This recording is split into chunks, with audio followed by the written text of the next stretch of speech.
Excellencies, as India assumes the membership of the Security Council for the 8th time, it's an honor for me as the permanent representative of India to take part in today's flag installation ceremony. It is a proud moment for my country and my delegation. I thank my Prime Minister for the trust he has reposed in me to represent my country in the Security Council. I am grateful to the Minister of External Affairs for his support. I am grateful to all the member states of the United Nations who have given us an overwhelming mandate to represent them in the Security Council. My deep appreciation to the delegation of Kazakhstan for instituting this practice of the flag ceremony, and our best wishes to Tunisia for helming the reins of the Security Council for January. Our appreciation to the outgoing members, Belgium, Dominican Republic, Germany, Indonesia, and South Africa.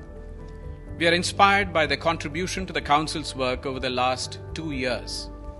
We welcome the delegation of Ireland, Kenya, Mexico, and Norway as we begin our 2-year journey together.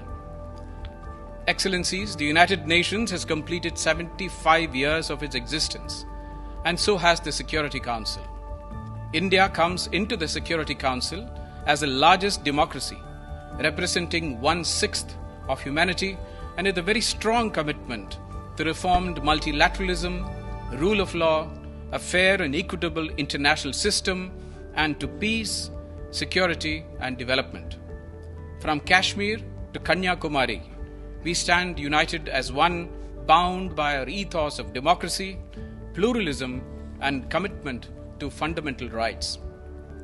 We will use our tenure to bring human-centric and inclusive solutions to matters of international peace and security.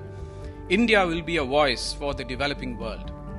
We will not shy away from raising our voice against the common enemies of humanity like terrorism.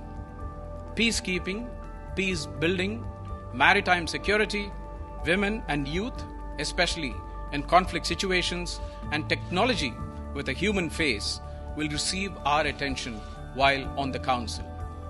We look forward to our collective pursuit for an ideal where the world is one family, Vasudhaiva Kudumbakam. Even as the world comes together in solidarity to face the COVID-19 pandemic, which has thrown our lives out of gear, we would do well to remember the words of the great Indian philosopher Swami Vivekananda, who said, and I quote, "Each nation must give in order to live. When you give life, you will have life. When you receive, you must pay for it by giving to all others." Thank you.